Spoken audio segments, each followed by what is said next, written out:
I grew up what I consider to be some of the best and worst times for engine performance. I got my driver's license in about 1975, right as all the emissions and federal regulations were coming down.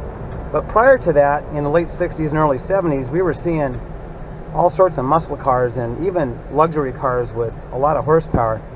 I remember buying SD 455 Pontiacs and LS6 Chevelles for rock bottom prices back in the mid to late 70s. I remember a lot of the Hemis, like the Hemi Roadrunners and Corvettes, going to wrecking yards so that they could be used for their metal. The Iacocca Chryslers were coming in. It was really a bad time for engine performance. But I gotta say, in modern vehicles, even if you get yourself a 4-cylinder Hyundai or even a Volkswagen, they have pretty good engine performance. Not everything is as pathetic as these Jeep Wranglers, and it's no wonder that there's an aftermarket for V8 conversion. Now I'm driving a Jeep we're going to be doing a conversion on. I don't know what engine we're putting in this, but whatever we're putting in this is going to be leaps and bounds ahead of what it's got. This is a manual transmission JK, which means it does have a little more performance than the automatic. I don't think we're on 40s on this one. I think we're on 37s.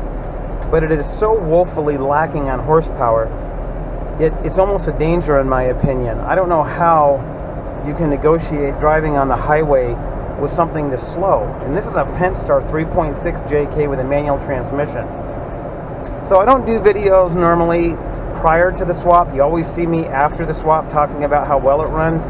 So let's do a little video before we do a swap on this, and then we'll compare it after the V8 conversion is done.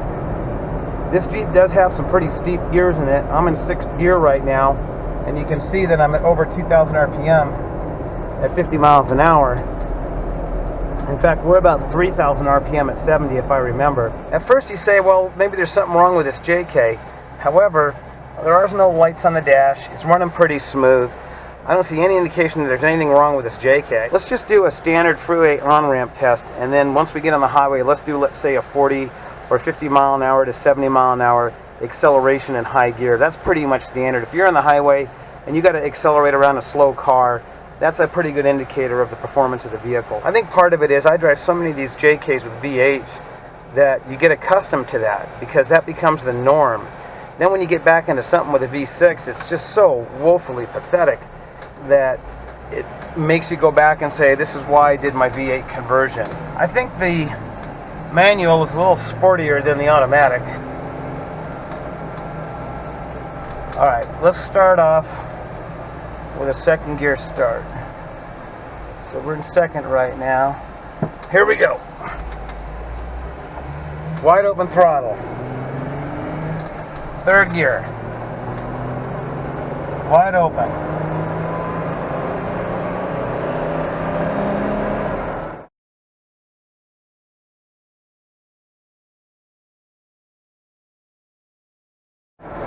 Fourth gear, wide open. Kind of hard to tell if the scenery is going by any faster. 5th gear.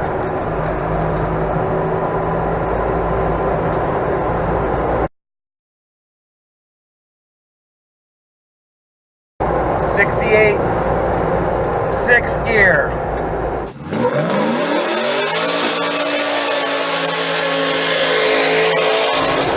Still not to 70, 69, 70. Well, there you go. So I'm not sure what engine we're putting in this Jeep, but I can guarantee you whatever it is, it's going to be significantly better than this. Remember, we're at about 2,000 feet here. If this Jeep were at 10,000 feet, it'd be a whole different ball game. Guys, while this may not be enough gear for a V6, this is too much gear for a V8. We want to see that RPM at about 2,000 at 70. Alright, so here we're going to go from 40 to 70. I'm floored. Kind of hard to tell if the scenery is going any faster, but we can see the needle moving. 55, 60. 64, 65, 66, 67. Going up a slight grade 68, 9,